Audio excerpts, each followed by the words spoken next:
Queridos alumnos, me alegra verlos.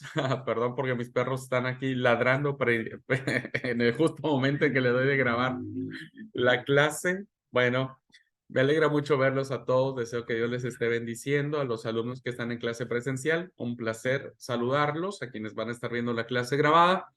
Bueno, saben que siempre es un placer poder tener este medio, al menos este contacto de la enseñanza, del aprendizaje de una materia que es Introducción al Nuevo Testamento, ¿verdad? Así que bueno, vamos a dar inicio a una temática que, como dije en la última clase, ahora necesitamos reinterpretar la figura de Jesús a partir de lo que se considera como el Mesías, como el Hijo de Dios y demás, ¿ok? Entonces, vamos a tener esta clase que tiene como título la identidad de Jesús. Voy a compartir la pantalla para que podamos mirar la presentación. Y ahí ya ustedes la están mirando, así es que vamos a... Recuerden, ustedes tienen la oportunidad, los que están en clase presencial, de poder hacer todas las preguntas, comentarios que puedan, y los que no, que están viendo la clase grabada, pueden enviar sus dudas, sus preguntas a mi número de WhatsApp y ya sea que les pueda contestar en ese momento o traigo la pregunta a la clase para que todos nos podamos retroalimentar de esto, ¿verdad? Bueno, hablar de Jesús es hablar de un mundo, ¿no es cierto? Un mundo donde no solo se mezcla lo humano, sino lo divino. En un mundo donde lo divino toma forma de humano. Y esto evidentemente representa un gran desafío para la fe cristiana, porque la fe cristiana se basa en eso, en creer, ¿verdad? La fe es creer, aunque nosotros no lo hayamos visto, aunque nosotros no lo hayamos palpado, aunque nosotros no hayamos estado con Jesús. Bueno, creemos que existió Jesús, ¿verdad? Creemos que existió Él. Hoy en día, entre los círculos académicos, hay un gran debate hay un grupo de eruditos que está negando la historicidad de Jesús. Es decir, que están diciendo Jesús no existió. Jesús nunca fue un personaje real, sino, en pocas palabras, están sosteniendo que Jesús fue un invento más, ¿verdad? Un invento más. Así que bueno, nosotros seguimos sosteniendo y seguiremos sosteniendo que Jesús fue una persona, que fue el Verbo encarnado, que es el Hijo de Dios, que es Dios mismo y que su muerte y su resurrección forman parte de la fe cristiana y que nuestra fe se basa básicamente en esta situación. Así que bueno, pero a veces, fíjense, queridos alumnos, que nosotros nos decimos ser seguidores de Jesús, pero desconocemos muchas cosas de Jesús. Muchas cosas no sabemos de él. Pueden pasar por dos situaciones que las estaremos platicando un poquitito conforme pase el tiempo, ¿no? Una, porque nosotros no conozcamos mucho de los aspectos humanos, históricos, de lo que representa la persona de Jesús. Y otra también porque tal vez nosotros solamente nos movemos en la interpretación que tenemos de Jesús a través de las cartas paulinas o a través de los evangelios o a través de la literatura sagrada que se escribió mucho tiempo después de que Jesús murió, ¿no? Y que resucitó y ascendió a los cielos. Así que bueno, me gustaría que pudiéramos ahora profundizar un poco más sobre nuestro entendimiento de quién es Jesús, ¿verdad? Y no solamente limitarlo a decir, bueno, Jesús es mi Salvador, Jesús es mi amigo, Jesús es mi todo. Nosotros no podríamos reducir solamente en esas expresiones la identidad de Jesús porque es mucho más grande, mucho más profunda y mucho más real de lo que nosotros podemos imaginar. Bueno, entonces, tomando en cuenta esta pequeña introducción sobre la importancia que tiene el conocer la persona de Jesús, vayamos entonces a lo siguiente. Lo primero que tenemos que dejar claro, queridos alumnos, que Jesús era un hombre de la Escritura. En alguna clase habíamos considerado que Jesús era un judío. nació judío, murió siendo judío, ¿verdad? Murió siendo judío. Jesús entonces, como todo judío piadoso, conocía perfectamente las escrituras, ¿verdad? Ahora, ¿cómo las conocía? ¿De qué manera el Jesús humano, ¿no?, conocía las escrituras? Nosotros podemos empezar a plantear estos datos que tienen que ver con la persona de Jesús y podríamos decir que Jesús era un judío galileo. Es decir, es un judío que, como vamos a ver, si bien es cierto, nace en el sur de la Palestina o cerca de Jerusalén, la verdad es que la mayor parte de su vida se crió en la parte norte de la Palestina, es decir, en Galilea, ¿verdad? En Galilea. Es como yo nací en una provincia, pero toda mi vida fui criado en otra provincia. Así es que cuando alguien me pregunta, che, ¿de dónde soy? Yo le digo, soy tlaxcalteca. Aunque yo no nací en Tlaxcala, sino nací en una provincia que se llama Veracruz, ¿verdad? Una ciudad llamada Jalapa, pero yo nunca digo que nací en Jalapa. Bueno, lo mismo sucede en las tradiciones que encierran a la persona de Jesús. Por eso Jesús era un judío, pero del norte, ¿verdad? Un judío norteño, diríamos, que se ubicaba en la Galilea, en toda la región de la Galilea. Creemos que Jesús nació en torno al año 6 o al año 4 antes de Cristo. Suena raro decirlo, ¿verdad? Que Jesús nació en el año 6 o 4 antes de Cristo, porque evidentemente no tengo tiempo para clarificar el tema de los días, de los años y cómo se computan, pero la verdad es que Jesús muere en el año, perdón, Jesús nace entre el 4 y el 6 antes de Cristo, en los tiempos de un rey, ¿verdad? De un rey llamado Herodes el Grande. ¿Y por qué creemos que Jesús nace en esa época? Porque no tenemos claro tampoco la fecha en que el Señor Jesús nace, o el año en que él nace, sino la única referencia que tenemos es que Herodes es el rey que manda a hacer la gran matanza de los niños, según el relato que tenemos de Mateo, y sabemos por fuentes extrabíblicas que Herodes muere en el año 6 aproximadamente, ¿verdad? En el año 6 antes de Cristo. Así que bueno, está entre el 4 y el 6 que Jesús nace. Sabíamos por las condiciones que manifiesta algunos indicios en los evangelios, pues no tenía biblioteca. Jesús entonces no era un hombre pudiente, ¿verdad? No nació en una familia económicamente acomodada, por lo tanto, pues no tenía acceso a las literaturas o a los grandes libros que, como les he mencionado en muchas ocasiones, eran muy caros, eran muy costosos.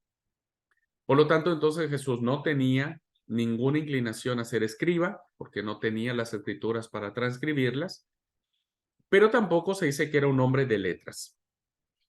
Quiero matizar esta afirmación porque muchos han considerado que Jesús era una persona ignorante, ¿verdad?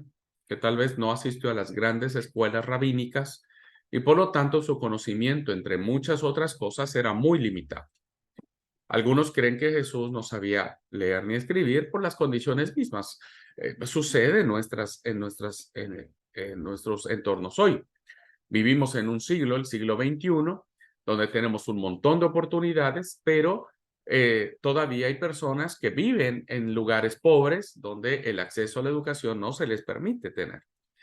Y por lo tanto Jesús también estaba en esta misma condición. Ahora, no es que Jesús era un hombre iletrado, ¿verdad? Hay afirmaciones que Jesús en los relatos de los evangelios tiene comunicación. En este caso, por ejemplo, al momento que se presenta ante Poncio Pilatos, él habla con él. Y Poncio Pilatos no hablaba hebreo, porque no era la lengua de ellos. Poncio Pilatos hablaba griego, ¿verdad? Entonces, si hay un diálogo entre Poncio Pilatos y Jesús, entonces quiere decir que Jesús conocía. Si no manejaba correctamente el griego, pues conocía, ¿verdad? Conocía el idioma. Es muy probable que haya conocido un poco el latín, ya que la inscripción que aparece en la parte superior de la cruz, pues estaba en ese idioma. Por lo tanto, entonces podríamos nosotros llegar a la aseveración de que no escribió nada de lo que ahora nosotros tenemos como Nuevo Testamento. Jesús no se le atribuye autoría de ningún texto sagrado, ¿verdad? De ninguno. Pero vivió de forma mesiánica. Es decir, miren, esto es algo también muy debatido y que al menos yo no tendría una respuesta concreta o una respuesta muy, muy clara al respecto. Porque a todos nos nace una pregunta de decir, ¿en qué momento Jesús sabía que era Dios? ¿Verdad? ¿En qué momento Jesús sabía que era Dios? Cuando nació, en los primeros días de su nacimiento, cuando él gateaba o caminaba, ¿viste? Ahí tratando de aprender a caminar. Cuando tenía 12 años, ¿verdad? Él ya sabía que era Jesús. Alguien me puede decir, y sí, porque él estaba discutiendo con los principales de la sinagoga. Ok. ¿De qué manera lo descubre? Y después, si eso fuera, hay un profundo silencio, ¿verdad? Hay un silencio entre ese evento que tiene que ver con la escena del templo de un Jesús que tiene 12 años hasta que él aparece en su vida pública. ¿En qué momento? Este es un tema muy, muy grande que no tenemos tiempo ahora para debatirlo, pero es una pregunta válida, ¿verdad? Este, los evangelios apócrifos que aparecen en el siglo II, siglo III, hay un evangelio apócrifo que se llama las infancias de Jesús, ¿verdad? Los relatos de las infancias, donde nos narran a un Jesús siendo niño que parece que tiene poderes sobrenaturales, ¿no? Que tiene poderes para maldecir a otro niño que por error lo chocó, ¿viste? Fue corriendo, lo chocó y el niño Jesús lo maldice, ¿no? Y cae muerto. Entonces toda la gente va con María, con José y le dice, mira, tu hijo es casi un brujo, ¿viste? Maldijo a mi niño y demás. Bueno, hay otra narración en estos evangelios apócrifos que le atribuyen al niño Jesús formar del barro palomas, ¿viste? De esos de las aves, formó barro y que él le sopló y que esas figuras de barro se convirtieron en palomas. Bueno, estas tradiciones tratan de establecer a un Jesús desde niño como con poderes sobrenaturales, egoísta, un niño Jesús duro, inflexible, insensible, ¿verdad? Que tampoco corresponde a la visión que encontramos nosotros en los evangelios. Bueno, cierro este comentario solamente para dejar en ustedes estas inquietudes que como buenos estudiantes de la palabra, pues tenemos que ir haciéndonos. Lo que sí puedo decir para efectos de esta clase como afirmación, que de alguna manera, ¿verdad? No sabemos cómo exactamente, Jesús vivió su vida de una manera mesiánica. Él entendió que a través de él se cumplirían las promesas del Antiguo Testamento, que tanto su vida y su destino mesiánico iban a constituir de alguna manera el principio, el argumento y el tema central de todo lo que iba a suceder en los libros del Nuevo Testamento. Entonces, ah, vuelvo a insistir, este es un tema que no daría para desarrollarlo en clase, pero lo que sí puedo afirmar, como dije, era que Jesús sí tenía conciencia de que de las escrituras judías se hablaba de un Mesías, ¿verdad? Se hablaba de un redentor, de un salvador, el que vendría a traer el reino de paz, de justicia, el que pondría a los enemigos debajo de los pies, que vendría en una actitud de conquista, de victoria. Jesús leyó todo eso y se lo sabía y lo aprendió. Pero, insisto, de alguna manera, Jesús entiende que él puede ser el Mesías, ¿verdad? Puede ser el Mesías. Bueno, voy a dejar ahí para no irme de la clase. Jesús entonces no vino a escribir otro libro, que es lo que dijimos, el Nuevo Testamento no es otro libro u otro canon u otra alianza, sino es el cumplimiento y Jesús sabe que él viene a cumplir lo que se hablaba del Mesías.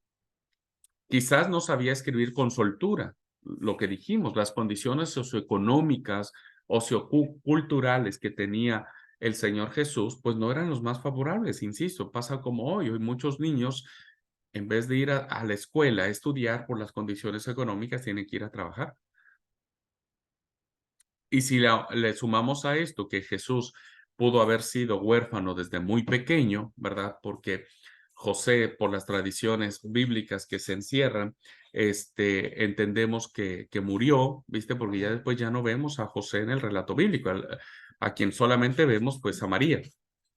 Entonces, si le sumamos ese aspecto de que Jesús finalmente iba a quedar como responsable de la familia por ser el hijo mayor, pues evidentemente eso pudo propiciar de que él no tuviera la oportunidad de ir a las grandes escuelas rabínicas de su tiempo, pues para, pues ser un teólogo como lo fue Pablo. Pero aunque él pudiera tener estas limitaciones, ¿verdad? Que uno diría, pero ¿cómo? Si él era Dios, él sabía de todas, y él conocía todos los lenguajes humanos habidos y por haber. Bueno, no olvidemos que también era hombre, ¿verdad? Que también era persona como nosotros, sujeto a las estructuras humanas, ¿verdad? Bueno, quizá no sabía escribir con soltura, pero conocía la escritura de Israel y quiso cumplirla. En su casa, con Juan principalmente, que va a ser uno de los grandes personajes al lado de Jesús, que lo va a acompañar en gran parte de su ministerio. Bueno, un poquitito acerca de dónde se cría el Señor. Bueno, sabemos que su casa la plantea como en Nazaret, ya que él conocía y vivía la Escritura, pero no a través de consultas y de estudios en particular, sino porque se leía en la sinagoga y se comentaba en casa, tal vez con José, con María, con sus hermanos. Es decir, el ambiente familiar que él tiene es un ambiente de, como toda familia judía del primer siglo, en donde las costumbres que se tenían, dado que Jesús no vivía cerca de Jerusalén, ¿verdad? Porque él vivió en el norte, pues no le era muy fácil ir todos los días a Jerusalén, representaba un viaje largo, muy costoso, solamente subían para la fiesta de la Pascua, ¿no? Que cada año subían con la familia. Entonces, el sistema judío empieza a establecer las sinagogas, ¿verdad? Entonces, las sinagogas son como los templos, diríamos, ¿verdad? Son como los templos. Entonces, en cada ciudad grande se construyen sinagogas, que la única diferencia con el templo de Jerusalén es que en las sinagogas no se hacían sacrificios, ¿no? Porque los sacrificios solamente tenían que llevarse a cabo en el templo de Jerusalén. Y las sinagogas se convertían en un centro de estudio de la Torá, principalmente, ¿no? En el estudio de las escrituras. Era en las sinagogas, ¿verdad? Donde se reunía, había un representante de las sinagogas, hacía una liturgia, se entonaban cantos, principalmente los salmos, y después se tomaba el momento de la liturgia de la palabra, donde un personaje, ya sea que en ese momento fuera espontáneo o se le asignara con anticipación la lectura de algún pasaje de la escritura, pues era la forma en que la gente que no estaba cerca de Jerusalén pues empezaba a conocer de las escrituras. Es muy probable que esto haya sucedido en el caso de Jesús. Conociendo a Jesús, su personalidad, es muy probable que después de que regresaran de la sinagoga, pues la charla continuara en casa, ¿verdad?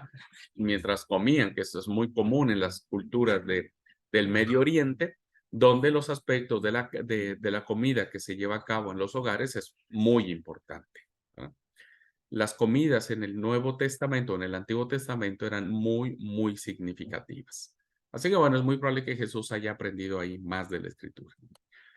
Eh, el otro lugar donde encontramos a Jesús en contacto de cómo él va entendiendo su mesianidad, y vuelvo a recordarles, hermanos, la conciencia mesiánica, Jesús la adquiere de las Escrituras antiguas, porque es el Antiguo Testamento quien va a reflejar la cosmovisión de la esperada, de la inminente llegada del Mesías.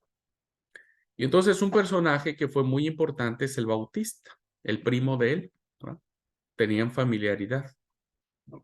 Jesús fue a la vera del río para estar allí con Juan y aprende con él y se convierte en un discípulo de Juan. Eso lo vemos reflejado en el Evangelio de Juan, diríamos. Pero está hablando del Bautista, ¿eh? Jesús en sus inicios, en su ministerio, se convierte en el discípulo de Juan el Bautista, es su primo. Y todos sabemos que la teología de Juan el Bautista es una teología muy complicada porque lo vemos a él, por ejemplo, trayendo un sermón muy grande, condenando a los fariseos, diciéndoles que son una camada de hipócritas, de víboras y que el hacha está puesta en la raíz del árbol para echarlos en el fuego. Muchos eh, este, han unido a la figura de Juan el Bautista con una secta que en ese tiempo había, que era la secta de los esenios, ¿verdad? Que ya vimos en alguna clase anterior quiénes eran los esenios. Eran personajes apartados de las ciudades que se iban a lugares desérticos para hacer comunidad, ellos hacían sus propias reglas, sus propias normas, y muchos le atribuyen que Juan el Bautista tenía esta impronta de ser un ascético, de un, eh, este, de estos personajes, ¿verdad? Y entonces Jesús tiene contacto con esta mentalidad. Los esenios entonces se convierten en una fuente primaria, si es que esto sucedió, ¿eh? No lo estoy afirmando, porque hay autores que consideran que no, Jesús no es que es un esenio, ¿verdad? Jesús no se convierte en un esenio, pero es muy probable, dada la familiaridad que tuvo con Juan el Bautista, escuchar su mensaje y saber quién era él, pues nos da la impresión de que pudo haber tenido este contacto de la concepción del Mesías, pues a partir de esta situación. Bueno, luego, otra fuente que podríamos nosotros considerar como una parte fundamental de, de que Jesús era un hombre de la Escritura, pues era el tiempo de su mensaje. Porque como vemos en los evangelios, ¿verdad? Llega un momento en que Jesús se separa de Juan el Bautista. Si en principio llega a ser su discípulo, pues ahora él se separa de, del mensaje que tiene Juan y él empieza a anunciar su propio mensaje. Dice los evangelios que después de que él fue bautizado, el Espíritu lo impulsó al desierto y después del desierto, pues empieza su obra pública y el mensaje que él trae es arrepentíos porque el reino de los cielos se ha acercado. Entonces, el mensaje de Jesús es un mensaje que tiene que ver con una experiencia poderosa de la llegada del reino de Dios. Reino de Dios, queridos alumnos, que viene en contraposición al mensaje que, por ejemplo, el profeta Joel en el Antiguo Testamento, él decía que la llegada del Mesías iba a estar relacionada con el día del Señor. Y para los profetas del Antiguo Testamento, el día del Señor era un día terrible. Era el castigo de Yahvé, la venganza de Jehová contra todos los pueblos paganos. Pero el reino de Dios que ahora anuncia Jesús, ¿no? No es de juicio, sino de misericordia y de amor. O sea, el reino de Dios es un reino donde todos tienen cabida, no solo Israel. Así es que Israel esperaba que cuando el Mesías llegara, iba a destruir a todos los enemigos, a todas las naciones paganas, las iba a derretir, ¿no? Y se iban a quemar como la paja se quema en el fuego. Pero eso no tuvo lugar, porque Jesús empieza a preparar desde su propia convicción mesiánica, desde su propia convicción de que él sabía que él era el Hijo de Dios, pues empieza a anunciar este reino de Dios como un reino de gracia y de amor. Hay 4 rasgos distintivos de la persona de Jesús. Lo que vimos ahora era de qué manera el Señor empieza a tener esta idea de su mesianidad y evidentemente su fuente mayor, pues eran las Escrituras. Porque nadie le dijo, che, Jesús, vos sos el Mesías, así es que andate a prepararte, no tomes sidra, no te cortes el cabello, no hagas macanas, ¿no? Como le pasó a Sansón. Cuando Sansón nace, el ángel le dice a Manoa, y a su esposa que cuiden a Sansón porque es el elegido de Dios. En este caso, no. Eso es lo que vimos ahora. Profundizando un poco más en cuanto a la persona de Jesús, vamos a encontrar cuatro rasgos distintivos. Primero, estos rasgos distintivos de a poquito nos empiezan a dibujar un poco más al Jesús histórico, al Jesús que nosotros creemos que sí existió. Bueno, en ese sentido, algunos opinan, el primer rasgo, que tal vez nació en Nazaret, ¿no?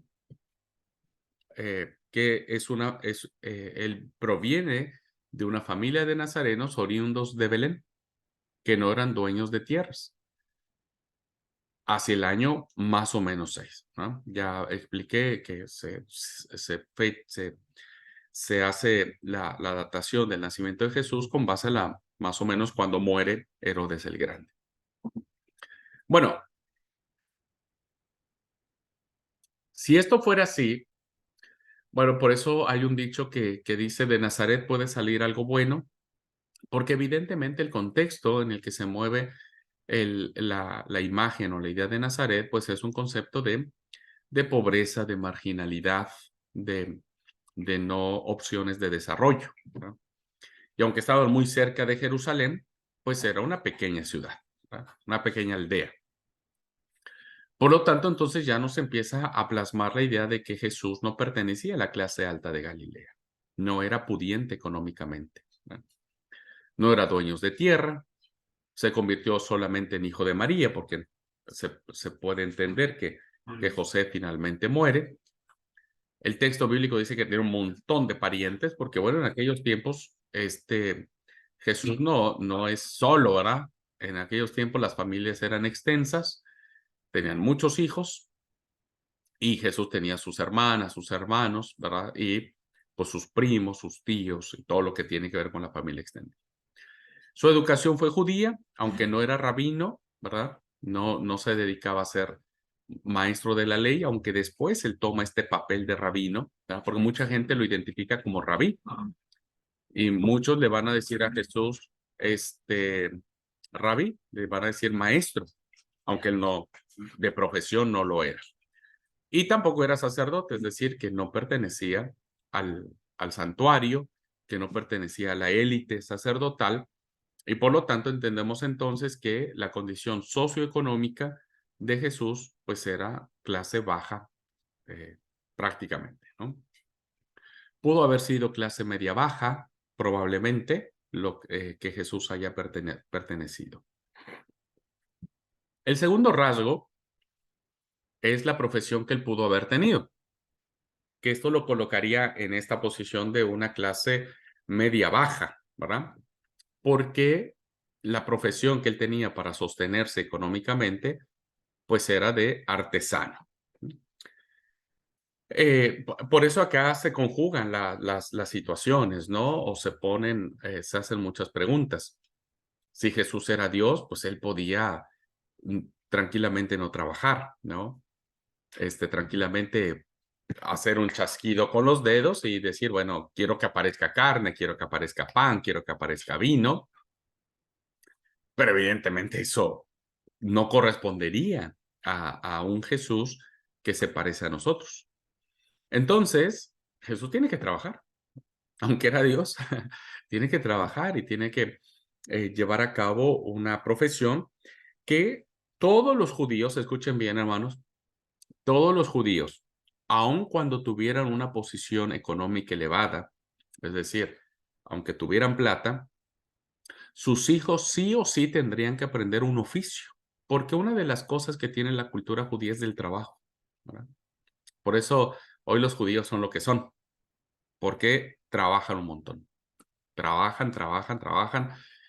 Hay en los puestos más importantes de las potencias mundiales que hoy tenemos, los consejeros que tiene el presidente de Estados Unidos, de Rusia, de Francia, de Alemania, sus consejeros son de origen judío, ¿verdad?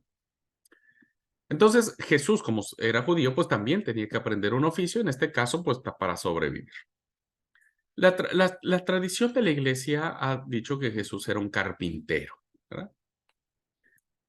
Algunos dicen que la traducción correcta del griego, donde aparece que Jesús pudo haber sido carpintero, la traducen como constructor, que vendría a ser básicamente como un albañil hoy en nuestro tiempo, alguien que construía casas. Esto no le quita ningún mérito al Señor Jesús, haya sido carpintero o haya sido constructor, pues él maduró su vida, su impronta, su personalidad, su carácter en la escuela del trabajo, en un tiempo de fuertes crisis sociales, porque la antigua Palestina, ¿no? Galilea, Jerusalén, siempre había tumultos, siempre había enfrentamientos, porque había judíos que querían separarse de Roma, ¿viste? Y siempre había enfrentamientos, había algunos falsos mesías que decían, no, vamos nosotros a vivir esta parte, ¿no? Vamos a derrocar al imperio romano y terminaban pues aplacando las rebeliones, matando a muchos judíos. Había fuertes crisis sociales. Las estructuras agrícolas, ¿verdad? Que habían definido la identidad económica, familiar y religiosa del pueblo, pues parecía quebrarse porque, pues evidentemente, la gran mayoría de las personas se dedicaban al campo, que esa era una fuente milenaria que ellos tenían de sustento, ¿verdad? Entonces, estas convulsiones que se hacían, la suba de impuestos, este, las ofrendas que había que llevar al templo, pues eh, encarecía todo y ponía en crisis, evidentemente, la, la, la, la calidad de vida, ¿verdad? Entonces, si ustedes alguna vez se han sentido preocupados porque no llegan al día o no saben qué va a pasar mañana, bueno, Jesús también lo vivió. Jesús también sintió y no sabía cómo iba a ser. Ya eran varios hermanos, varias hermanas, la familia crecía, las condiciones no eran favorables. Por eso Jesús tiene que emigrar a otras ciudades para buscar trabajo, etcétera. O sea, qué lindo es ver a un Jesús que se parece mucho a nosotros, ¿verdad? En estas situaciones. Así que bueno, el primer rasgo es que nace en un lugar donde lo coloca socialmente en una posición muy económicamente baja. Ahora, su personalidad se forja en el trabajo, ¿verdad? Jesús no es ese rubiecito, ojos celestes, bien peinadito, ¿verdad? Que vemos en las imágenes católicas o en películas. Jesús es un hombre rudo, es un hombre que toda su vida se la pasó trabajando. Sus manos no son de seda, sus manos son de trabajo, ¿verdad? Ya sea por agarrar el martillo o por agarrar la pala, cualquiera que sea el caso, esto forja en Jesús un carácter que le va a ayudar para mantenerse firme ante los embates que pudieran suceder cuando él ya empieza su obra eh, pública.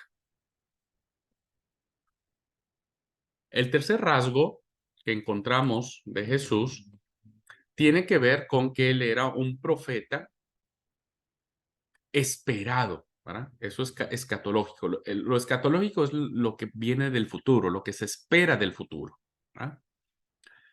Entonces Jesús se constituye como ese profeta esperado, como ese Mesías que vendría a hacer juicio, a hacer limpieza, a destruir a todos los enemigos de Israel. Y se empiezan a unir estas tradiciones mesiánicas en torno a Galilea, ¿no? A Galilea, que es ahí donde el Señor, insisto, en la parte norte, ¿verdad? En la parte norte de Palestina, en los tiempos de Jesús, se encuentra Galilea. Y entonces fue en Galilea donde se empieza a gestar esta idea mesiánica, no en Jerusalén. En un principio, según los evangelios, Mateo, Marcos y Lucas, esta idea de que el profeta vendría de Galilea. Tras haber sido seguidor de Juan el Bautista, como dijimos, su discípulo, cuya doctrina y mensaje de juicio habían compartido al otro lado del Jordán, Jesús insiste más en el reino de Dios que en el juicio, ¿verdad? Entonces, ¿qué vemos en ese sentido? Pues vemos que cuando Juan el Bautista empieza a predicar, su mensaje es muy fuerte, ¿verdad? Generación de víboras, empieza diciéndoles a los fariseos y a todos. Pero vemos claramente cómo Jesús en el momento de su bautismo, él se mete al lugar donde todo el pueblo se está bautizando. Es decir, desde su acto bautismal, él se hace uno con el pueblo.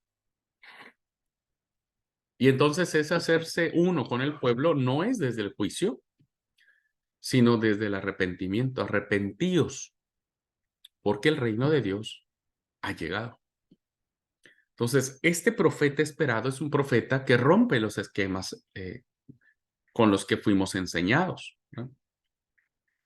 No es un profeta que arma planes bélicos o que arma una revuelta para aplastar a Roma, sino es un profeta que habla sobre el amor y que dice, cuando alguien te pegue en la mejilla izquierda, vuélvele la derecha. El que te persigue, no lo mates, ¿no? Trátalo con misericordia. Todos alabarían a Pedro cuando va a la turba a prender a Jesús. Él saca la espada y le corta la oreja a Malco. Todos diríamos, bien hecho, Pedro. Eso es lo que hay que hacer, eso se necesita. Que estos aprendan que el Mesías es el que manda. Pero ¿qué hace Jesús? Jesús reacciona de manera diferente. Y Jesús le dijo, le reta a Pedro y le dice, guarda tu espada porque el que mata espada va a morir. No piensas vos que yo puedo mandarle a pedirle a mi padre unas 12 legiones de ángeles para que vengan a ayudarme. Entonces, este concepto de un Mesías que durante muchos siglos se vino esperando como un aspecto de que todo va a terminar, pues ahora es un mensaje donde hay que perdonar, donde hay que perdonar, donde hay que amar, donde hay que cuidar del prójimo, en fin, los valores que representa el Señor. Y un cuarto rasgo que encontramos respecto a la persona de Jesús es la crucifixión del Mesías. Esto fue determinante, queridos alumnos, para aceptar o rechazar el mensaje de Jesús, ¿no? ¿Por qué? Porque el Mesías que nosotros esperamos no es un Mesías que termine muriendo. El Mesías que nosotros esperamos, según los judíos, era un Mesías que iba a terminar victorioso, entrando por las calles anchas de Roma, ¿verdad? Y destruyendo todo el imperio romano. Pero esa imagen victoriosa del conquistador entrando en la ciudad conquistada, pues nada tiene que ver con la imagen de un pobre hombre crucificado en una cruz la peor forma que puede morir una persona, ¿verdad? Porque la cruz en esos momentos solamente era reservado para los criminales más despreciables, para los que se oponían ante Roma, para los que se levantaban contra el Imperio Romano, y era una muerte muy escandalosa, ignominiosa, una muerte no digna, ¿no? No digna.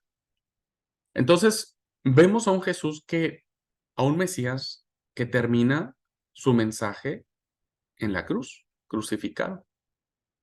Él sube a Jerusalén con el grupo de discípulos como pretendiente mesiánico para instaurar el reino. Dice, bueno, ahora necesito subir a Jerusalén porque Jesús sabía que en Jerusalén lo iban a condenar y lo iban a crucificar, diciendo que el tiempo del templo había terminado. ¿Por qué? Porque el templo iba a ser destruido, pero él, el Mesías, no. Así que cuando Jesús habla acerca del templo y le dice, bueno, el templo no es lo más importante, sino soy yo, hizo que los sacerdotes lo rechazaran. Dijeran, pero vos estás loco. Nadie es mayor que el templo, ¿verdad? Solo el Mesías, pero hasta ahorita no vemos en vos que seas el Mesías. No vemos que vos estés haciendo un plan de ataque para acabar contra el Imperio Romano. Entonces los sacerdotes lo rechazan y termina siendo ejecutado por un gobernador romano, ¿verdad? Llamado Poncio Pilato, que lo condena a la muerte. Entonces, ver el aspecto de la cruz como un aspecto que tiene que ver con el simbolismo del juicio, pues evidentemente chocaba contra lo que los demás judíos esperaban de Jesús. y termina siendo un Mesías crucificado. ¿Mm? Muy bien, hasta aquí, hermanos, ¿alguna pregunta? ¿Alguna pequeña pausa para preguntar si vamos bien, si se va entendiendo, si quieren comentar algo, por favor? Los que están en clase presencial.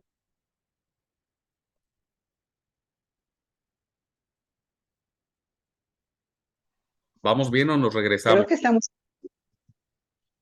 Bueno, si puedes iniciar, pues será fantástico. No, porque como siempre digo, ya se me olvidó lo que dije. Y por eso les recomendaría ver la grabación.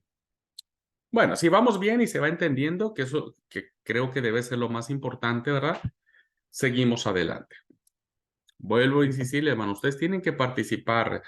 Yo dudo que ustedes no tengan dudas, ¿eh? Se los digo con mucho cariño. Dudo que ustedes no tengan dudas. Pero el problema es que a veces uno no sabe cómo decir o qué decir y demás.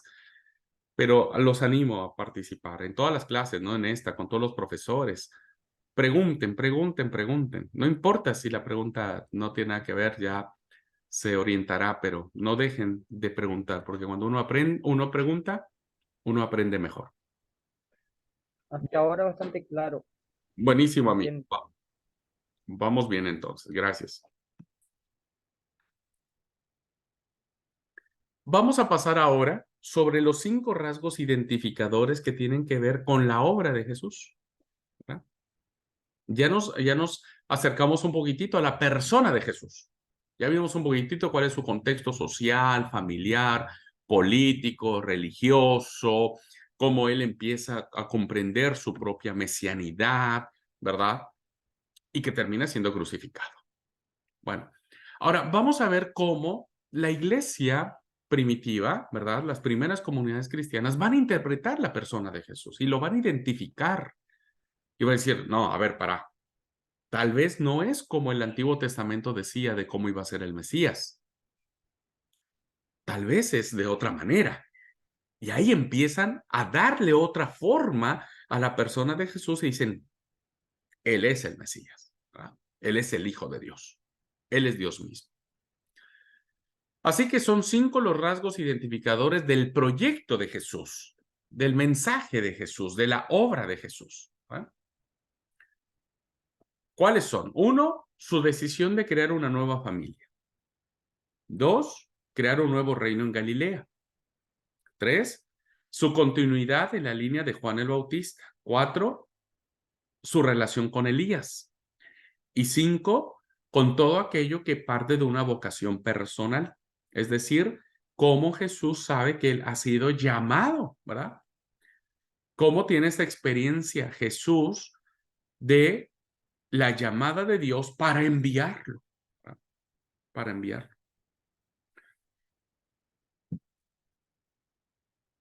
Vamos a ver uno por uno. Vamos a ver uno por uno. ¿Cuáles son estos 5 rasgos? Primero de ellos, una nueva familia. ¿Verdad? ¿Qué tiene que ver esto? Miren, hermanos, el concepto de familia en el texto bíblico es muy importante, ¿verdad? Hoy, desafortunadamente, el concepto de familia está siendo muy atacado. Pero en las tradiciones bíblicas, el concepto de familia es muy poderoso, muy significativo. Tan es así que el concepto de familia se inserta en el relato creacional de Génesis 2, ¿verdad? Cuando el texto de Génesis dice, por tanto dejará el hombre a su padre, a su madre, se unirá a su mujer y los dos serán una sola carne. Hay una familia, un concepto de familia, ¿verdad? Y entonces vemos familias por todo el texto bíblico, las familias son importantes. Jesús tiene su propia familia, ¿verdad? Tiene su papá, tiene su mamá, tiene hermanos, tiene hermanas, seguramente sobrinos, ¿no? Primos, tíos, tías.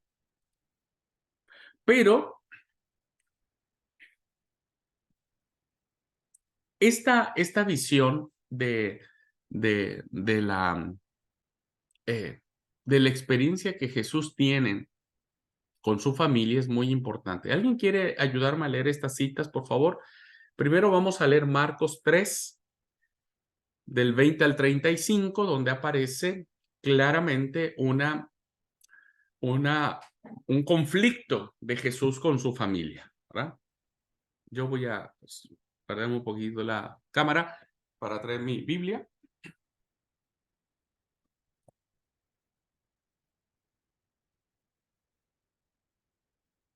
Si alguien tiene la cita, se lo agradeceré, y si no, no se preocupen, yo lo leo acá. Sigo insistiendo para los que están viendo las clases grabadas, lean su Biblia, por favor, abran su Biblia, conozcan su Biblia. Marcos 3, ¿qué? Perdón. Del 20 al 35.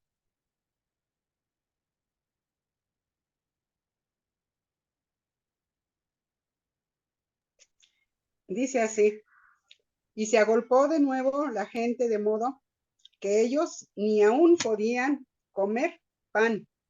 Cuando lo oyeron, los suyos vinieron para prenderle, porque decían, está fuera de sí. Pero los escribas que habían venido de Jerusalén declaró que tenían a Belcebú y que por el príncipe de los demonios echaba fuera a los demonios. Y habiéndolos llamado, les decía en parábolas, ¿cómo puede Satanás echar fuera a Satanás? Si un reino está dividido contra sí mismo, tal reino no puede permanecer. Y si una casa está dividida contra sí misma, tal casa no puede permanecer. Y si Satanás se levanta contra sí mismo y se divide, no puede permanecer, sino que ha llegado su fin. Ninguno puede entrar en la casa de un hombre fuerte y saquear sus bienes, si antes no le ata, y entonces podrá saquear su casa. De cierto os digo que todos los pecados serán perdonados a los hijos de los hombres, y las blasfemias, cualesquiera que sean. Pero cualquiera que blasfemare contra el Espíritu Santo no tiene jamás perdón, sino que es reo de juicio eterno, porque ellos habían dicho, tiene espíritu inmundo. Vienen después sus hermanos y su madre, y quedándose afuera, enviaron a llamarle, y la gente que estaba sentada alrededor de él le dijo, tu madre y tus hermanos están fuera y te buscan. Él les respondió diciendo, ¿quién es mi madre y mis hermanos? Y mirando a los que estaban cerca, sentados alrededor de él, dijo, he aquí mi madre y mis hermanos, porque todo aquel que hace la voluntad de Dios, ese es mi hermano y mi hermana y mi madre. Amén. Gracias. Bueno, no voy a explicar lo anterior. Jesús está teniendo un conflicto allí sobre que toma como referencia una casa, una familia, y dice, bueno, una familia en sí misma no puede estar dividida, ¿verdad? Y bueno, teniendo en cuenta este contexto que se está haciéndose esta disputa entre entre la gente que viene a preguntarle por el nombre de quién hace tal cosa, y muchos piensan que Belcebú está con él. Bueno, después de este conflicto dice que vienen su mamá y sus hermanos, ¿verdad? Uno pensaría que cuando viene tu mamá y tus hermanos, pues te alegrarías de verlos y de recibirlos. Pero el Evangelio nos dice que cuando le dicen, che, afuera está tu madre y tus hermanos y quieren verte. Y Jesús parece ser, fíjense, parece ser que de manera displicente le dice, mi madre y mis hermanos son estos, ¿no? No tengo nada que ver allá. Porque mi mamá, mis hermanos son aquellos que hacen la voluntad de mi padre, ¿verdad? Bueno, quiero matizar esta observación porque es una observación en el sentido de que Jesús no está siendo descortés con su mamá. Jesús no odia a su mamá, Jesús no odia a sus hermanos. Pero evidentemente lo que está sucediendo es que Jesús le da, el evangelista pone en la persona de Jesús un concepto diferente de lo que es la familia, ¿verdad? Es un concepto diferente. Hay otros pasajes en la Biblia donde se dice que Jesús tenía ciertos conflictos con sus hermanos. Sus hermanos, incluso sus mamás le decían, no le hagan caso a mi hijo, está medio trastornado, como que le falta un tornillo. Sus hermanos en algún momento le dijeron, mira, está bien, no, qué sé yo, vos sos nuestro hermano, pero mira, anda mejor a otro lado a hacer lo que vos estás haciendo, andate para otro lado para predicar lo que vos estás predicando. Es decir, el conflicto familiar que tenía con Jesús es que no creían sus hermanos que Jesús era Dios, ¿verdad? Que era el Mesías. Y esto le trajo serios conflictos a Jesús con su familia. O sea, la familia de Jesús y él tuvieron fuertes tensiones, ¿verdad? Fuertes tensiones. Así que bueno, si ustedes tienen problemas con su familia, con su mamá, con su papá, con sus hermanos, con su esposo o su esposa, bueno, Jesús sabe lo que eso significa. Y en más de una ocasión seguramente peleó con sus hermanos sobre este tema. Ahora, esta imagen negativa, tal vez que podríamos nosotros ver del conflicto que Jesús tenía con su familia, parece ser que los mismos escritores sagrados reflejan que Jesús, o su familia más bien, salda las cuentas, ¿no? Y entonces vemos que después que Jesús ascienda a los cielos, ellos ya creen que Jesús es el Mesías, el Hijo de Dios. ¿Alguien quiere leer, por favor, Hechos 1 del 13 al 14?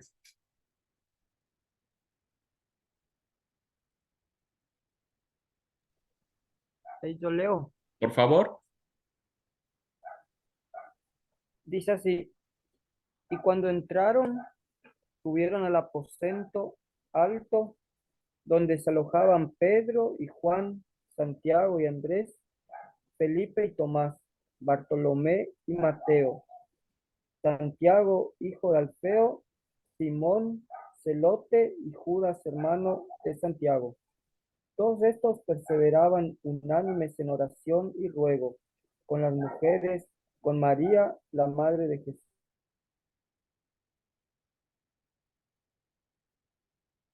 Gracias, amigo. Dice con María, la Madre de Jesús, y con sus hermanos, ¿verdad? Entonces vemos que después de que Jesús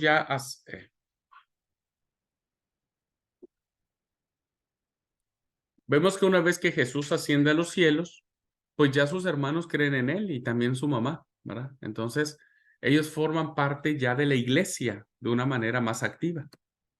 Así que Jesús había abandonado su familia, pues ésta tenía sus propias visiones mesiánicas que él debió sopesar y superar para iniciar su misión propia del reino.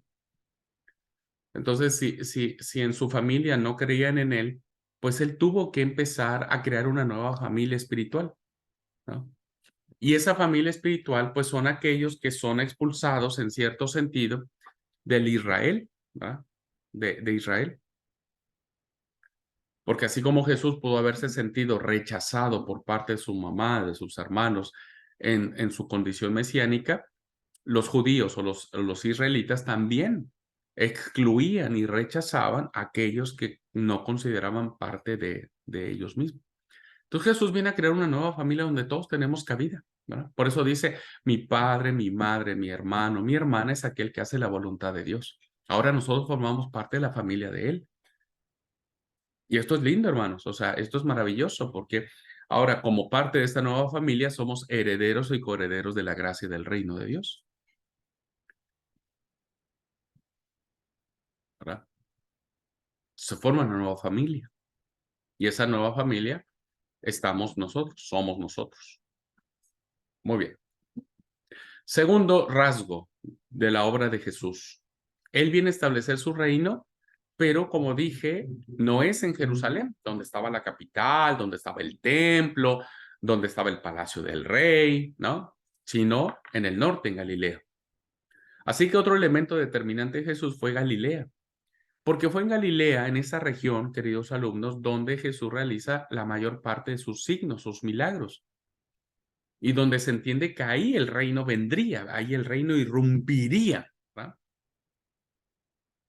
En donde se formaría, se uniría esta nueva gran familia compuesto de los rechazados, los pobres, los expulsados. Entonces, como Jesús vivió mucho tiempo en Galilea, y ahí es donde realiza sus mayores milagros, sus mayores enseñanzas, es en su tierra, ¿viste? Por eso le dicen el Galileo, Jesús el Galileo,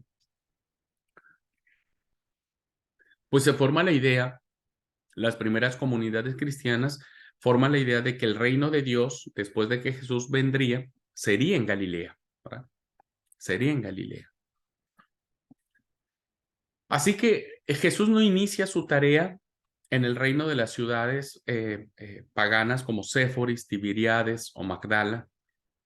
Tampoco Jesús inicia su mesianismo en los círculos de poder, ¿no? Él no está ligado a los fariseos, a los escribas, a los saduceos. Tampoco está ligado a Jerusalén, porque está bien, aunque Juan nos dice que Jesús fue 3 veces por lo menos a Jerusalén en su vida, pues tampoco estaba ligado al templo, o sea, no se dejó seducir por nada ni por nadie. Sino que el reino comienza entre los pobres, ¿verdad? ¿Quiénes eran los pobres en aquellos tiempos? ¿Quiénes eran los excluidos? Pues los campesinos, los artesanos, los enfermos, los desvalidos, las mujeres, los niños de una región, y esta región era Galilea.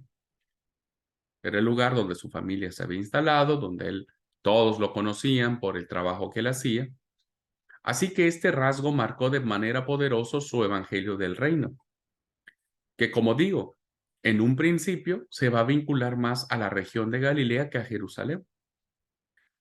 Bueno, no los voy a confundir, eso lo vamos a ver cuando veamos una materia que se llama Hechos de los Apóstoles, donde vamos a mirar que hay unas tradiciones bíblicas que van a establecer a Galilea como lugar importante de la resurrección, de la ascensión y de la llegada del reino, pero habrá otras tradiciones bíblicas que dirán que no, que será Jerusalén, ¿verdad? Y vuelven otra vez a Jerusalén.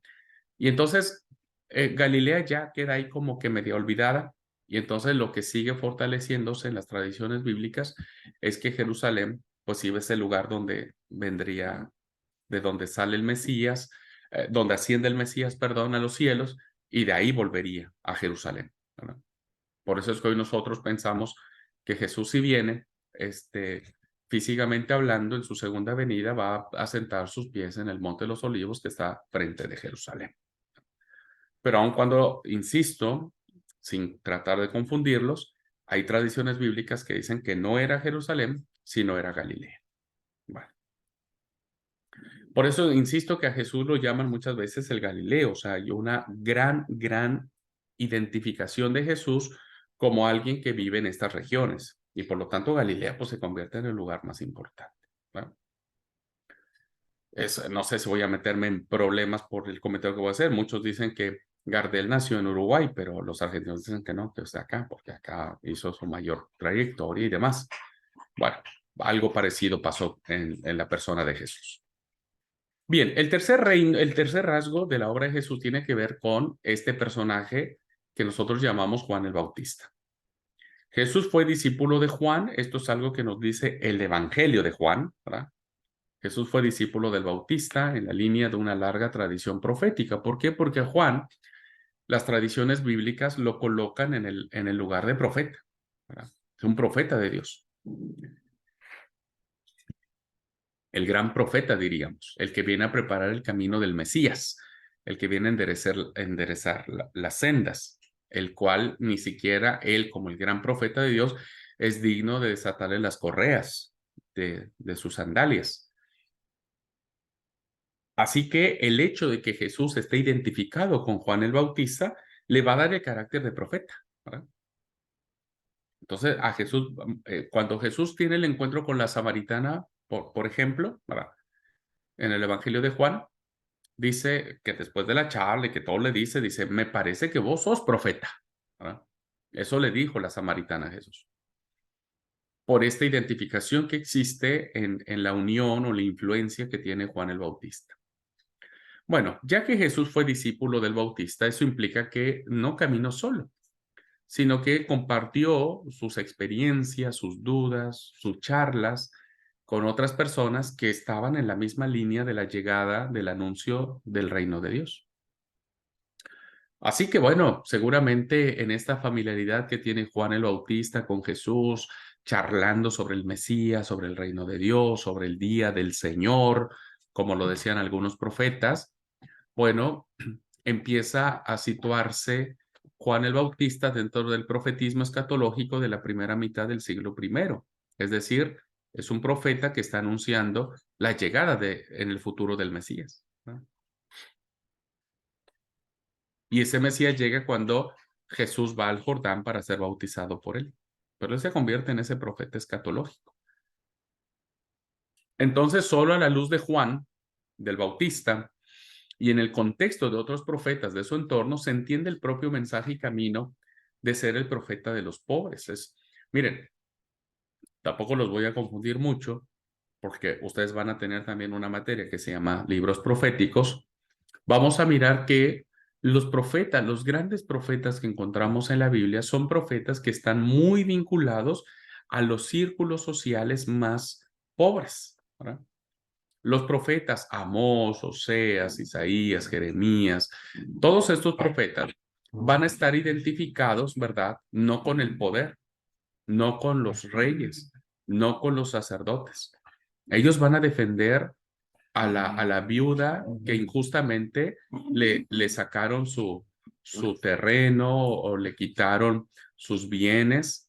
Los profetas van a sacar cara por este tipo de personajes.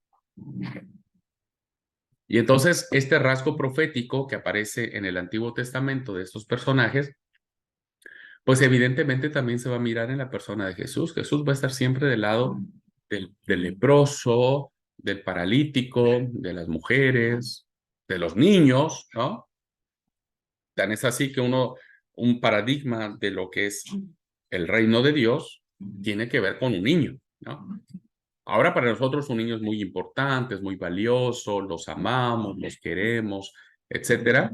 Pero en el tiempo de Jesús los niños eran objetos, eran cosas, eran personas, no eran personas, eran objetos que se podían vender y se podían intercambiar, ¿verdad? Entonces Jesús es un profeta que está del lado de los pobres. ¿Cómo lo vemos? ¿Cómo lo identificamos? Bueno, por este rasgo que tiene que ver con Juan el Bautista. Bueno, otro profeta a quien se les va a identificar la obra de Jesús es uno de los profetas que va a profetizar en el reino del norte, que es Elías.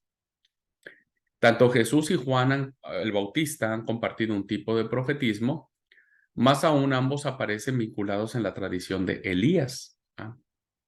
Eh, bueno, Elías, un profeta que profetiza en el reino del norte. Bueno, es un profeta que tiene que ver mucho con el carácter de Juan el Bautista, porque anuncia el juicio en cuanto a la sequía. Es uno de los profetas que anuncia el juicio de Dios a través de la sequía y que a través de ese símbolo de la sequía y de la lluvia va a juzgar el profeta al rey en turno, ¿verdad? Acab, al rey en turno, de estar confiando más en Baal que en Yahvé, ¿no? Entonces, Elías, ¿verdad? Es identificado con Jesús porque pone de relieve el aspecto carismático de Elías, ¿verdad? ¿Qué quiere decir esto? Cuando hablamos de carismático no estamos hablando de alguien que es lindo, que le cae bien a las personas. No, el profeta carismático es aquel que hace milagros, ¿no? Como el que dice, no va a llover y no llueve, que es Elías. Dice, ahora va a llover y llueve, que es Elías, ¿no? Es el profeta que le dice a Dios, bueno, respaldame y hace caer fuego del cielo para consumir el holocausto. Y se cumple. Es el profeta que va con la viuda y que de manera milagrosa no termina ni el aceite ni la harina. Y es el profeta que termina resucitando a su hijo cuando éste muere, ¿verdad? Entonces, este aspecto carismático del profeta Elías, es decir, como alguien que hace milagros sobrenaturales, se le va a atribuir a Jesús, porque Jesús va a tener este carácter carismático también. Va a sanar a los cojos, a los ciegos, a los leprosos, ¿verdad? Y entonces, estos aspectos carismáticos de realización de milagros va a ir en función de que es un profeta de Dios, ¿no? Un profeta de Dios. Por eso vemos que en el caso de la transfiguración, ¿no? En el caso de los evangelios, ustedes han escuchado esa historia que Jesús sube con Pedro, Santiago y Juan a una montaña y Jesús se transfigura, se cambia su apariencia. ¿Quiénes aparecen al lado de Jesús? Pues dos personajes, uno Moisés y otro Elías, ¿no? Porque Moisés en las tradiciones bíblicas representa la ley, ¿verdad? La ley, la Torá en este caso, el Pentateuco que nosotros le llamamos. Y Elías va a representar el profetismo. Elías es el representante del profetismo bíblico. Y por eso la ley y el profeta aparecen al lado de Jesús, pero Jesús es superior a la ley y al profeta, ¿verdad? Jesús es superior. Así que bueno, tendríamos mucho que hablar de Elías, pero solamente para que sepan que había una gran influencia de atribuirle el carácter o la personalidad del profeta Elías al mismo Señor Jesús en todo esto que les he comentado, ¿verdad? Y el quinto rasgo es cómo Jesús conoce su propia llamada, su propia vocación, ¿no? Los profetas del Antiguo Testamento, no todos sabemos cómo fueron llamados por Dios. No sabemos de qué manera el profeta es llamado, sí, a través de un sueño, de una llamada, de un aspecto sobrenatural. La verdad que hay muchos profetas del Antiguo Testamento que desconocemos cómo fueron llamados. En el caso de Jesús, bueno, encontramos esto, ¿verdad? Encontramos decir en qué momento el Señor toma conciencia de que Él es el Mesías, que Él es Dios, diríamos, ¿no? Bueno, el factor determinante de la misión de Jesús fue su experiencia. Yo comparto la postura de que la revelación de que Jesús era el Hijo de Dios fue progresiva. Fue progresiva. Es decir, que no es que él teniendo 18 años, viste, se levantó de la cama y dijo, ahora yo soy el Hijo de Dios o yo soy Dios. Creo que no. Creo que cuando cumplió 20 años empezó a tener conciencia, sentir algo, a los 25, a los 28, etcétera. Él empieza a escuchar la palabra de Dios, responde a su llamada, se siente cautivado por esto, ¿verdad? Y como lo suponen algunos textos, que se afirma o se confirma esta llamada mesiánica a través del bautismo, ¿verdad?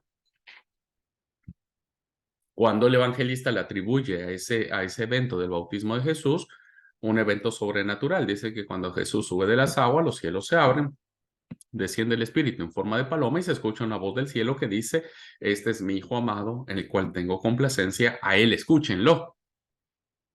Pues parece ser que ahí es como el despertar ya, ¿no? De que él era el Mesías. Algunos autores entienden que Jesús, incluso en su ministerio, tampoco tiene plena conciencia de su mesianismo, ¿no? Y solo empieza a tener conciencia de su mesianismo cuando él llega a Jerusalén y empieza a ver ya cómo se empiezan a mover las cosas y entonces como que decimos hoy coloquialmente le empiezan a caer las fichas, ¿no? Dicen, ahora entiendo que esto está pasando por esto, por aquello. Y ahí se da toda esta experiencia mesiánica, ¿verdad?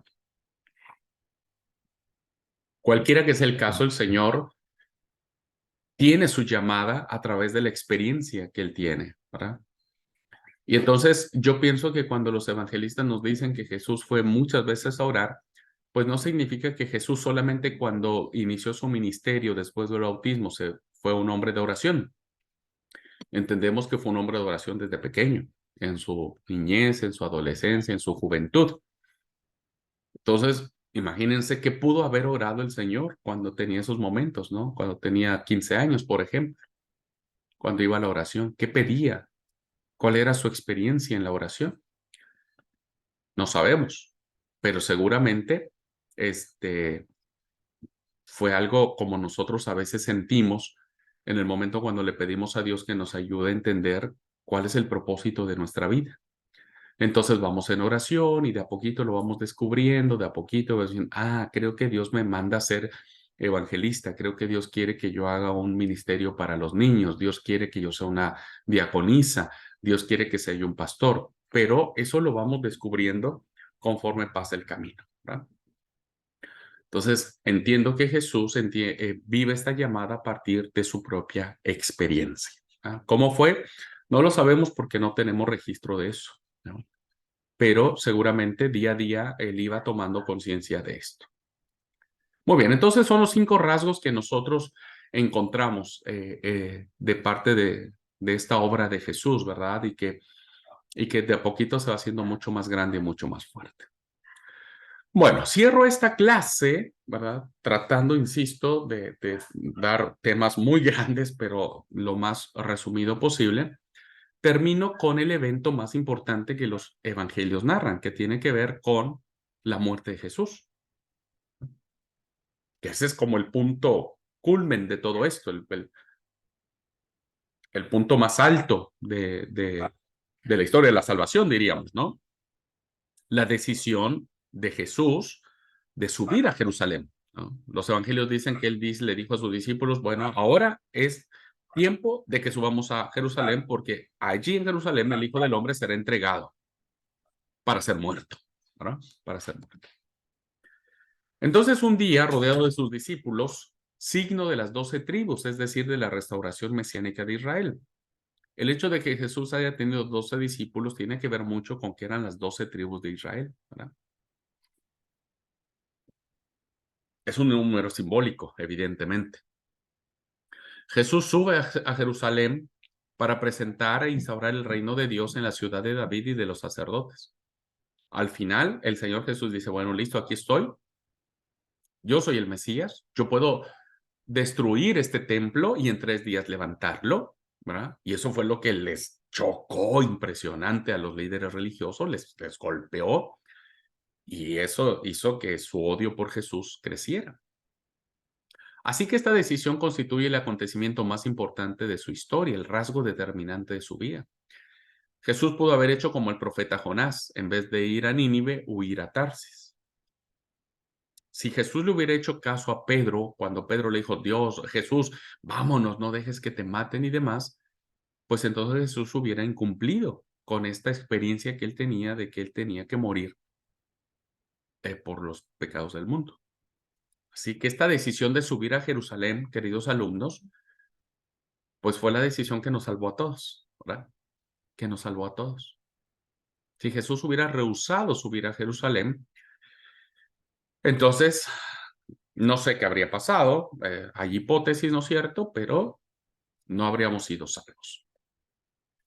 Entonces Jesús sube a Jerusalén, la ciudad de David, para anunciar que el reino había empezado en Galilea, porque ahí fue donde él inició toda esta serie de señales, signos y demás, y que culminaría, es decir, que este gran movimiento de salvación iniciaría en Jerusalén.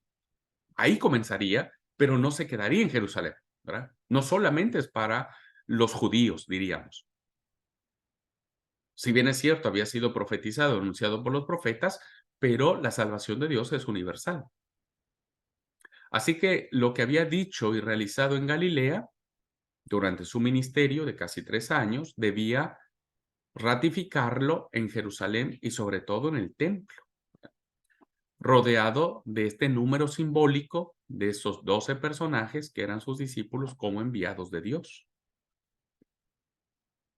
Así que el hecho de que veamos a Jesús en los últimos días de su vida en Jerusalén, discutiendo con los sacerdotes, discutiendo con los líderes religiosos y demás, pues da ya a entender que él estaba dispuesto a todo, ¿verdad?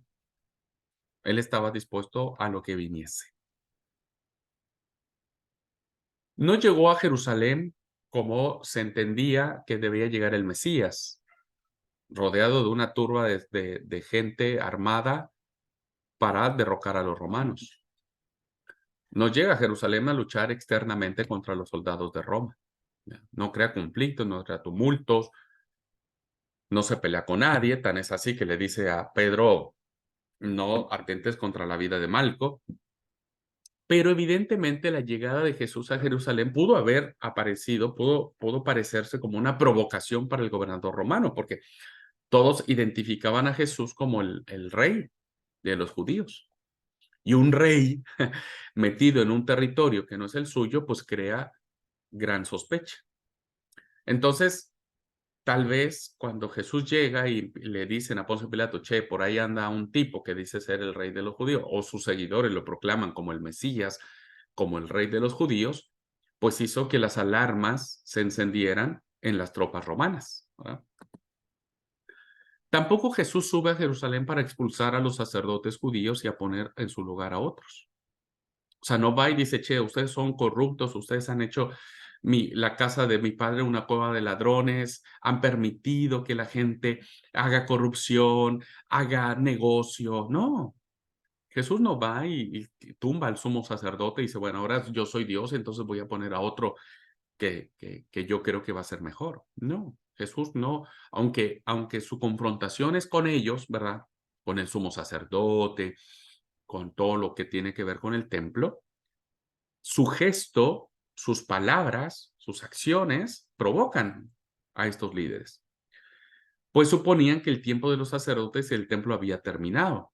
¿Por qué? Porque la tradición bíblica del Antiguo Testamento decía que cuando el Mesías viniera, pues ya no iba a necesitar templo, porque el siervo de Jehová se iba a constituir como en el eje central del reino de Dios, ¿no?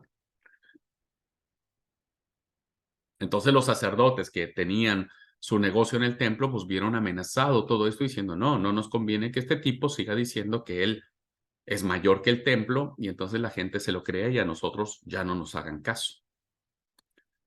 Jesús entonces era un profeta de signos, de señales, de milagros, ¿verdad? Que van a decir y van a manifestar la intervención de Dios en la humanidad. Jesús es el reflejo del Padre, ¿verdad? Jesús es el reflejo del Padre en la humanidad.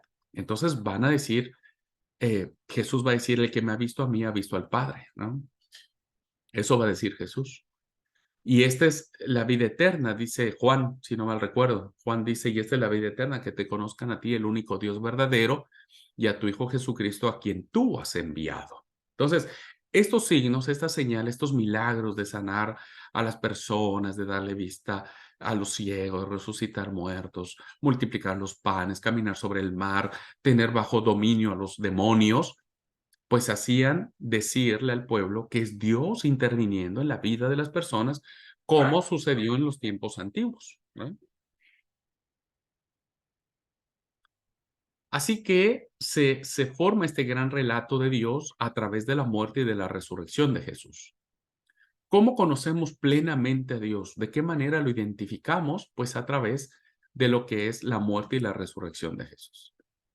El Nuevo Testamento constituye en el fondo un intento de reinterpretar la vida y mensaje de Jesús desde la perspectiva de su fracaso mesiánico en Jerusalén. ¿Por qué es un fracaso? Porque como ya lo expliqué, la gente pensaba que el Mesías iba a terminar sentado en el trono de Roma, nunca en la cruz que los romanos le daban a los criminales, ¿no? Y entonces el Nuevo Testamento, las comunidades cristianas, los escritores sagrados, van a decir que no, no es un fracaso, ¿verdad? No es un fracaso. Si Jesús muere en Jerusalén, es porque a partir de Jerusalén se abre el mensaje de salvación a todas las naciones. Por eso vemos que Hechos 1:8 dicen, y recibiréis poder del Espíritu de lo alto, ¿verdad? Y me seréis testigos en Jerusalén, en Judea, en Samaria y hasta lo último de la tierra. Así es que no es un fracaso. Jesús, su muerte, su mensaje, no es un fracaso, sino el que haya muerto en Jerusalén es porque ahí, en ese lugar, tendría que abrirse la salvación a todas las naciones. Esta interpretación o reinterpretación que hacen las primeras comunidades cristianas se forma en esta confesión pascual, ¿verdad? Es como un tipo de credo, como un enunciado que podemos nosotros armar a partir de esto. ¿Qué podríamos decir en términos concretos de esto? Bueno, podemos decirlo de la siguiente manera. Los primeros discípulos testifican y muestran con su vida desde perspectivas distintas que han visto a Jesús resucitado. Esto es importantísimo, tiene que haber testigos de la resurrección. Y estos discípulos retoman el proyecto mesiánico de Jesús, ¿ya? No lo dejan que se pierda en el olvido y lo hacen de una forma nueva, de una manera impulsadas por el Espíritu Santo y abriendo un camino nuevo de discipulado y de cumplimiento de las promesas de Israel. Es decir, el Mesías llegó, Dios cumplió su palabra, el pueblo no quiso ver que Jesús era el Mesías y por lo tanto entonces el mensaje de salvación tendría que extenderse a todas las naciones de la tierra. Así que esta confesión pascual vemos que dice que la muerte de Jesús crea en los primeros discípulos y en las primeras comunidades cristianas una conciencia de que Dios ha cumplido su promesa de enviar a su Mesías, ¿verdad? Desde ese fondo se entiende el mensaje de Pablo, que es el primer escritor que escribe las cartas paulinas, ¿verdad? ¿Y dónde centra su mensaje Pablo? Pablo no le interesa el nacimiento de Jesús, no le interesa la infancia de Jesús, no le interesa el Jesús que va a los 12 años al templo de Jerusalén. Y no es que no le interese, o sea, él cree que ya se ha dicho suficiente, o sea, que eso ya sucedió. Para él lo más importante es confesar a un Cristo resucitado, al poderoso Cristo. Ahora ya no es Jesús, sino es el Cristo, ¿verdad? Es el Cristo, el Mesías, el Hijo de Dios que ha sido condenado por la ley de Israel, pero Dios lo ha resucitado. Así que el mensaje paulino tiene que ver con la glorificación del Cristo resucitado. No el Cristo en sandalias, no el Jesús en sandalias, sino el Cristo glorificado a través de la resurrección. En ese mismo sentido se va a manejar el Evangelio de Marcos, ¿verdad? Que solo puede entenderse como narración de la vida mesiánica de Jesús crucificado. Es decir, Marcos, el primer evangelio que se escribe, para él lo más importante es la crucifixión de Jesús y su resurrección. Para Marcos es lo más importante. No lo vamos a analizar ahora, ya vamos a verlo cuando veamos el evangelio de Marcos en particular. En ese contexto, rápidamente, para terminar la clase, esta hora podemos destacar 4 señales. Primera, la última cena como despedida mesiánica, ¿verdad? Todos sabemos lo que era la última cena. Jesús estaba convencido de que Dios iba a instaurar su reino. Por eso celebró con sus 12 una cena de despedida y en esa misma cena de despedida hace un anuncio. Y no volveré a tomar del fruto de la vid hasta que venga el reino de mi Padre. Así que él pone su vida, su cuerpo al servicio del reino, está dispuesto a morir por ello, pero no para morir, es decir, entregarse de un modo victimista. O sea, él no va diciendo, y sí, aquí estoy, sino porque él sabe que su muerte tiene un propósito, que es instaurar una vida nueva. Por eso, los evangelios dicen, ¿verdad? Los evangelios dicen que Jesús, él va los evangelios dicen que cuando Jesús tiene esta cena, última cena, dice, el que come mi pan y bebe, el que come mi carne y bebe mi pan tiene vida eterna, ¿verdad? Y yo le resucitaré en el día postrero. Es decir, no está hablando de una vida futura, sino que está hablando de una vida eterna que se vive en el aquí y en el ahora, ¿verdad?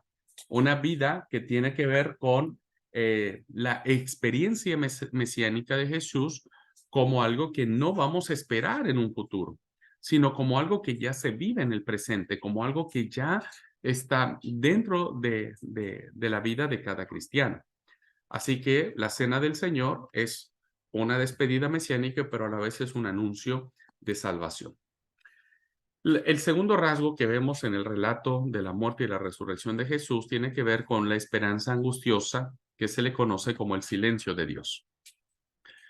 Hemos leído estos relatos donde dice que tras la cena, Jesús se refugia en la ladera del Monte de los Olivos, esperando allí la llegada de Dios con sus discípulos, tal y como lo había dicho el profeta Zacarías. Pero Dios no vino, es decir, no se cumple eso que Jesús había leído de las escrituras del Antiguo Testamento. Quienes sí llegaron fueron los delegados del templo, junto con Judas, el que le entregó, uno de sus discípulos, para prenderlo. Y aquí describe la tradición evangélica la novedad del camino mesiánico de Jesús. Es decir, Jesús espera que el reino irrumpa, ¿verdad? Pero como no llega, entonces empieza esta tradición de el camino de crucifixión y de muerte en la cruz. El tercer rasgo tiene que ver con la condena y la muerte de Jesús. Es decir, en este relato que todos conocemos, Jesús es arrestado por parte de los sacerdotes y de Poncio Pilato, el gobernador romano, que lo condena por sedicioso, es decir, que se levanta contra Roma, ¿no? Porque se dice ser el rey de los judíos, y como les dije, un rey en un reino diferente no conviene. Esta muerte del Mesías constituye el argumento central de los evangelios, precisamente para entender o aceptar esa muerte como designio definitivo de la salvación de Dios, es decir, como prueba de su revelación y de su verdadera identidad, ¿verdad? Es decir, su muerte es un signo de que Dios quiere salvar a la humanidad. Y por eso de esa confesión nace el cristianismo, ¿verdad? Nosotros confesamos que Cristo murió por nuestros pecados y que resucitó al tercer día para darnos salvación. Ese es el credo nuestro y eso es lo que nosotros creemos. Y finalmente, hermanos, tiene que ver con la resurrección y cómo la resurrección es que se funda la iglesia. Todo el Nuevo Testamento es una confesión pascual, la afirmación expresada y expandida de varias maneras de la victoria de Jesús sobre la muerte. ¿Dónde radica, queridos alumnos, la fortaleza y la grandeza del cristianismo? En la resurrección de Jesús, ¿ah?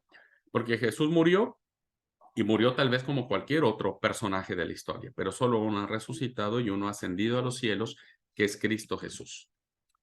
Precisamente que ha sido crucificado, vive en Dios como hijo suyo, viviendo al mismo tiempo en aquellos que aceptan su mensaje, es decir, en sus discípulos, que se descubren llamados a transmitir esa experiencia a través de los caminos que definen la experiencia de la iglesia. Es decir, que ahora nosotros proclamamos al Cristo crucificado, ¿verdad? Al Cristo resucitado, al Cristo que está sentado a la diestra del Padre, intercediendo por cada uno de nosotros, ¿verdad?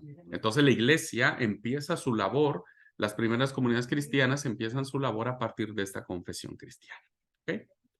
Y bueno, queridos alumnos, es así como de manera muy general encontramos estos elementos que tienen que ver con la identidad de Jesús, ¿verdad?